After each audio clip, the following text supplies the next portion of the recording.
Hello, and welcome back to Bombchu. I'm Tyler, and it's December, which means the holidays are upon us. But that also means it's time to talk about all the games that were added to Game Pass in November. Now, before we jump into all 25 games added this past month, I have a small update. Unfortunately, December is going to be quite a busy month for me and the team at Bombchu, so we won't be having a Game Pass video for December. Personally, I've been having just a really busy time lately between family, work, and everything in between, so I've decided to put a hold on Game Pass videos, at least for December. Stay tuned in our Discord for an update on what happens in the future.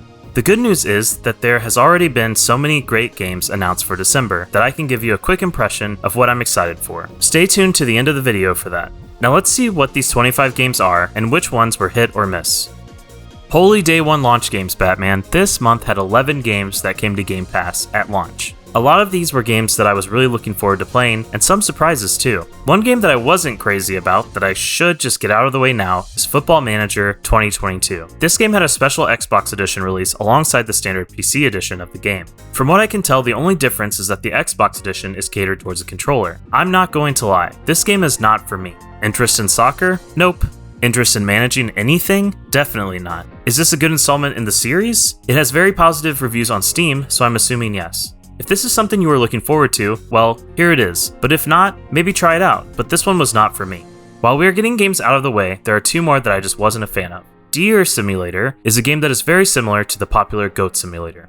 The only issue is that unlike Goat Simulator, which you feel like you can actually control, the controls for this game are just awful. The game itself, once you can control the deer, was pretty amusing. I mean, there's a giant koala shooting lasers out of its eyes at you. It's absolutely bonkers. Unfortunately for me, it just wasn't fun, and mainly due to the awful controls. Undungeon, on the other hand, is very different than Deer Simulator. It's an action RPG with a very, very rich science fiction story. The game played mostly fine, but it was quite overwhelming as it had many systems and features that I just felt weren't explained well, and were piled on rather quickly. The presentation of the game, though, is absolutely stunning. It's a gorgeous game and the story is intriguing, but I just couldn't get it. Usually when I play the games for this video, I feel the hook of the game grabbing me within the first 30 minutes, but I just didn't feel it with this one. Maybe you need to play it for a few hours? Either way, it wasn't for me. But if what I described sounds interesting to you, check it out. If you enjoy a good management game every now and then, Game Pass has you covered this month. Evil Genius 2 World Domination is a spy layer builder simulator where you try your best to achieve global domination. This was another one of those day one games coming to Game Pass, and it wasn't bad. The satirical presentation of this game had me laughing a bit here and there, and the controls, which usually make or break a game like this on console, worked really well. I had a great time building my base up and making sure my minions had everything they needed. I'm curious how in-depth this game gets. Overall, it was very approachable. If you are looking for a more wholesome, cozy feeling city builder, Before We Leave was added to Game Pass. The presentation is very Civilization-like, but the complexity of Civ isn't there. This game is pretty digestible and does a great job of teaching you the ropes. The controls are great on console as well, if that is your preferred platform. From what I can tell, there is little to no combat in the game. It's all about exploring and managing the resources as your city grows larger and larger. Overall, I had a good time and would recommend it to anyone looking for a chill experience. Speaking of chill, this was a great month for some chill games. Minecraft Java and Bedrock editions were finally added to Game Pass for PC. It's about time they were both added. I'm honestly surprised this didn't happen sooner. For me, Minecraft is a very chill game. I love just exploring the procedurally generated world and taking it all in. If I had a stressful day, this is my go-to game. I don't know if it's the music or the freedom, but something about this game just relaxes me. I don't need to explain to this audience what Minecraft is. Everyone at this point knows what it is, but hey, now it's on Game Pass for PC. For some people, not my girlfriend, but for some people, flying can be quite an experience, and if you can't get the real thing, might as well settle for a simulator. Microsoft Flight Simulator Game of the Year Edition was added to Game Pass on day one. The Game of the Year Edition adds 5 new aircraft, 8 new airports, and 6 new discovery flights, as well as an updated weather system and all 6 world updates. It's essentially an expanded game of the original with added content. I'm terrible at this game. I struggle with any game where you fly. I have crashed so many helicopters in Battlefield, it's just dumb, but I still love it. This game has a wonderful tutorial where it teaches you everything that you need to know about flying a plane. The views are absolutely spectacular. I would highly recommend giving it a try. Alright, you tried building the city, you tried exploring an infinite world, you tried flying, and you still aren't relaxed. Well, what if I told you that you could be a very strange ball/frisbee thing traversing on distant planets, and it would be the most zen experience yet? XO1 brings that experience to life. This game is something special. You control an alien craft that can transform from a sphere into a frisbee. You soon learn that by applying gravity to yourself in ball form, you can ramp up hills in order to gain a great height so you can glide in your frisbee form across a beautiful landscape. Add a very chill soundtrack to go with this traversal, and you got yourself an extremely chill time. X01 was very close to making my top picks this month, and it's one that everyone should check out. Remember last month how we got a fishing game added to Game Pass? Well, now we have a hunting game. The Hunter Call of the Wild was added to Game Pass for PC this month, and before you write this one off, hear me out. This game is good. It's not your typical hunting game. The devs really put some love into this one.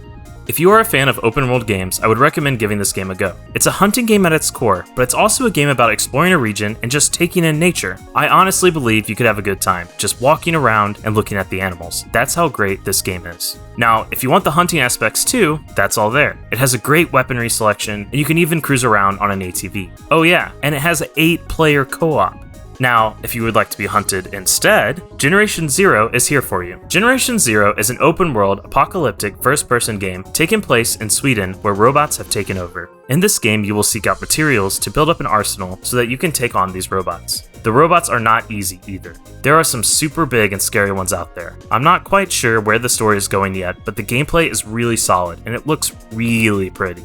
Oh yeah, and it has 4-player co-op. So if you're looking to doing the hunting or being hunted, you are covered this month. A few games were added this month that kind of gave me the creeps. Mind Scanners is a retro, futuristic psychiatry game where you diagnose the citizens of a dystopian metropolis from the developer of Yes Your Grace. This game is strange and creepy. It had almost a Papers, Please vibe to it. Your daughter has been taken by an organization called The Structure. You attempt to visit your daughter, as she has been taken for psychic evaluation purposes, but your request is denied, so you decide that if you can't beat them, join them. You join the structure and try to get enough clearance so you can see your daughter by diagnosing the citizens. The only problem is that you don't have very much money, and if you decide that someone is sane and doesn't require your assistance, you don't make any money. The catch is that each day, you must pay 7 currency for maintenance of the equipment that you need in order to work for the structure. It's a very odd game, but the minigames associated with curing people's insanity were really fun. Definitely one to check out if you were a fan of Papers, Please. Are you afraid of spiders? Yeah, me neither, or at least I didn't think so until I started playing Kill It With Fire. As I'm writing the script for this video, I'm starting to get creeped out just thinking about it. This game is all about killing spiders with fire, and other things around the house, like books or maybe a gun. It definitely has some amusing parts, but the spider parts are super scary. It plays this music that just gives me the creeps. I wasn't a fan of this game for that reason. It did such a good job at creeping me out that I don't want to play it. If you aren't afraid of spiders, give it a shot, but if you are, stay away from this one. Xbox finally added cloud streaming to their consoles this month, and it works quite well. I've been using it a lot to check out games before I install them. This month, 2 games were added to cloud specifically, as they were already on other platforms for Game Pass: Dead Space and Dragon Age Origins. Dead Space is an amazing game. We played it this year for Video Game Club, so if you want a deeper dive about the game, I would recommend watching that. If you haven't heard of Dead Space or haven't ever checked it out, it's essentially a heavily Resident Evil 4 inspired science fiction horror action game. The game still holds up, but if for some reason you can't get over the graphics, I have some good news for you. They are remaking the game and it should be out next year. I am super excited to play it again, even after playing it this year already. Definitely don't miss out on the original or the remake when it comes out. Dragon Age is a series that I missed the boat on. I'm a big fantasy fan. I love Elder Scrolls and The Lord of the Rings, but something about Dragon Age just never grabbed me. I played it for the very first time capturing footage of Dragon Age Origins, and it was not bad. It definitely hasn't aged that well, but overall the story was very interesting. It was also nice to be able to just check it out via the cloud. Dragon Age Origins is the first game of the Dragon Age series by BioWare. This is a beloved franchise by many, and is probably worth your time. I know I'll be playing it a bit more. As if this year can't get any worse, Rockstar decides to release remasters of the GTA trilogy, and oh boy, were they bad. They are so bad that they actually delayed the physical releases of the games. I have a lot of nostalgia for the series, and when I heard that Grand Theft Auto San Andreas was going to be added to Game Pass on day 1, I was excited. Fortunately, I haven't ran into any issues really. Is the game an example of a great remaster? No, but the games are masterpieces, and they are still good. I haven't ran into any of the crazy bugs people have shared online yet. So far, I'm into it, but I do think charging $60 for all 3 was too much. If you want to scratch that GTA itch though, it's there on Game Pass for you. Mortal Shell is a Souls-like game that was added to Game Pass in November, and it's really fun. I should start off by saying that I am terrible at Souls-like games. I am absolute garbage, but I love to play them. You would think after all this time that I would get better, but not yet. This game is solid. The controls and gameplay feel very tight. From my understanding, that is super important with any Souls-like, that the game feels good. This game not only feels great, it looks great. It's really nice to look at, and it has that visual style to match the setting of the game. That being said, I probably won't stick with this one, as I still need to finish Bloodborne, and Elden Ring is right around the corner. But for the Souls-like fan, it's here for you.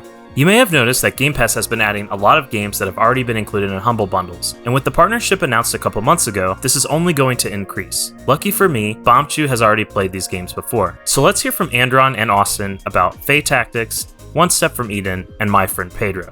Take it away, guys. Fate Tactics, The Girl Who Destroyed the World is a lighthearted turn-based tactics strategy game.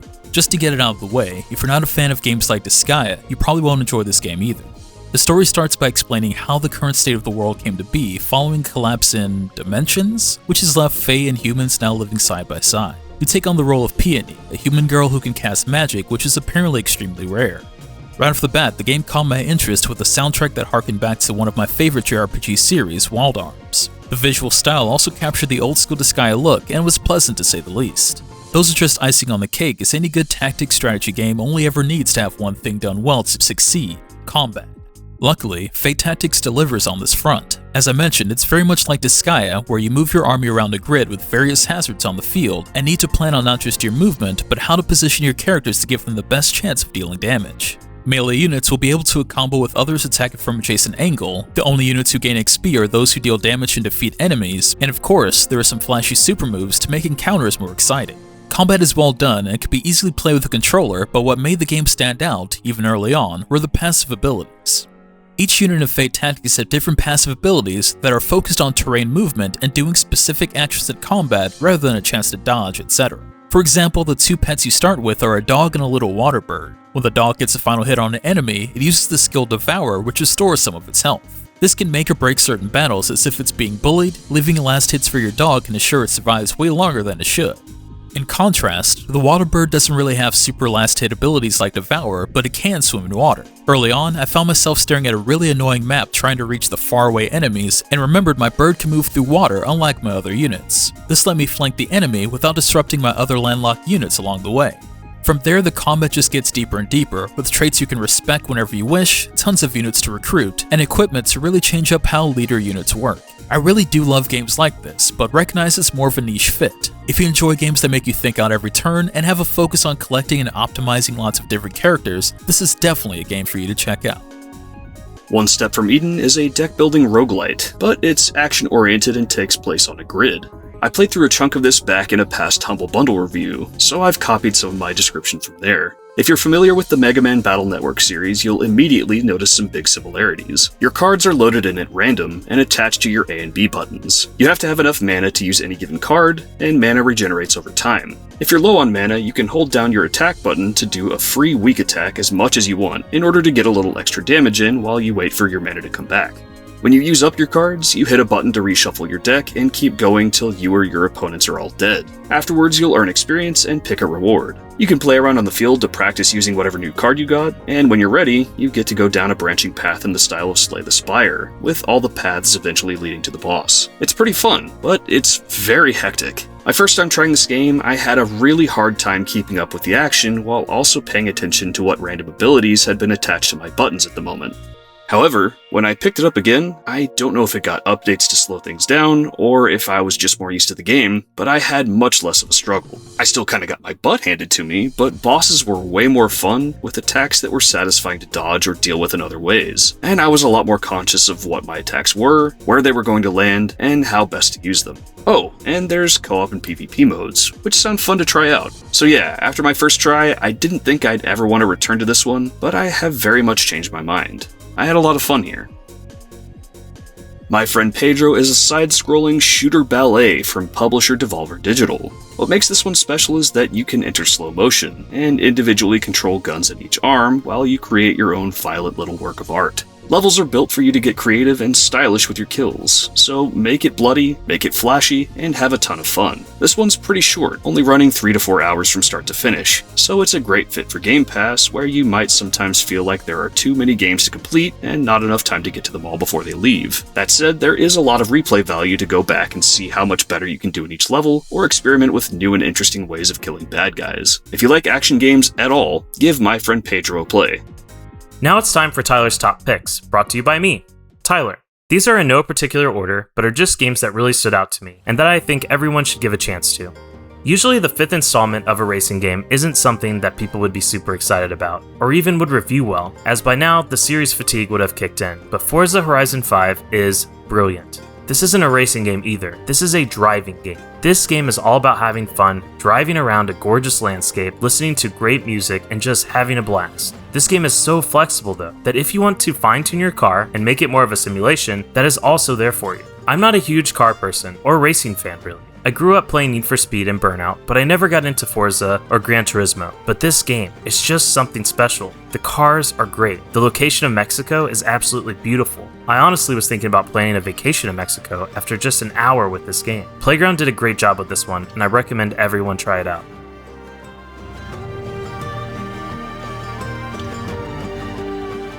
You know that satisfaction that you get after you move into a new place and you get to start fresh by unpacking your things for the very first time? It's unfortunate that feeling is so hard to experience, but now you can. Unpacking is a zen puzzle game about unpacking your things and learning about the character's life as you unpack them. It's quite simple really. See a book? Probably goes on the bookshelf. Oh, it's a shirt? That should go in the closet. It's not that this game is super complex, but it really is comforting and does a very good job of recreating that feeling I was talking about. I struggled to put this down when I first played it, and I can't wait to go back to finish it.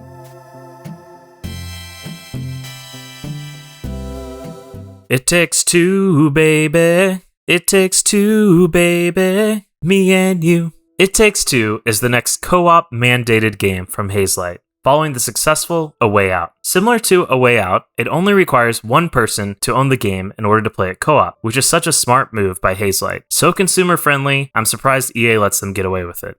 Anyway, this game is about a couple who have decided that it's time to separate. However, their daughter, who is upset by the situation, wishes that they could be friends again. After this wish, the parents are trapped in 2 dolls created by the daughter. The first mission has you teaming up with each other to try to get back to normal. However, things stand in your way, such as the vacuum cleaner. If it sounds ridiculous, well, that's because it is. But the gameplay is so solid. I've only played a little bit with Austin, but I'm hoping that we can finish this one over break, because it was a great time.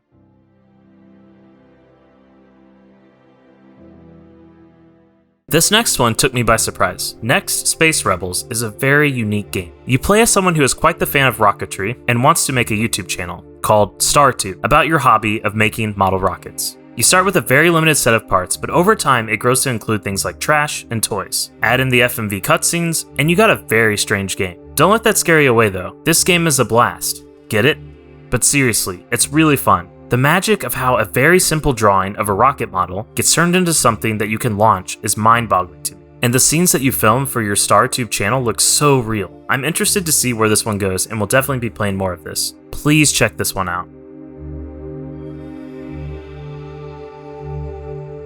From the developer who brought us VVVVV and Super Hexagon comes a new deck building roguelike called Dicey Dungeons. Now I know that I was complaining about the roguelike deck building fatigue in the last video, but this game just felt different. You play as a person who has been transformed into a die who must go through a set of dungeons on a game show. The presentation of this game is quite simple, but the gameplay is great. The way that the combat works is super satisfying and allows for some pretty crazy combos. Each turn in combat you roll dice and allocate those dice to cards that are in your hand. Between battles, you can change what cards are equipped and can even upgrade them. I had a wonderful time with this one and definitely recommend this to anyone looking for a fresh take on the deck building genre.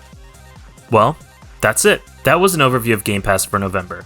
It's really nice that we got so many games added on day one, and there's definitely a little something for everyone in there. Now if November didn't strike your fancy, December has already had some great announcements. Halo Infinite, Stardew Valley, Archvale, Lawn Mowing Simulator, and even Among Us. It's already shaping up to be a great month for Game Pass. Let us know what sticks out to you in our Discord. If you made it this far, thank you so much for watching, and please let us know how you liked this video by leaving a comment. See you next year!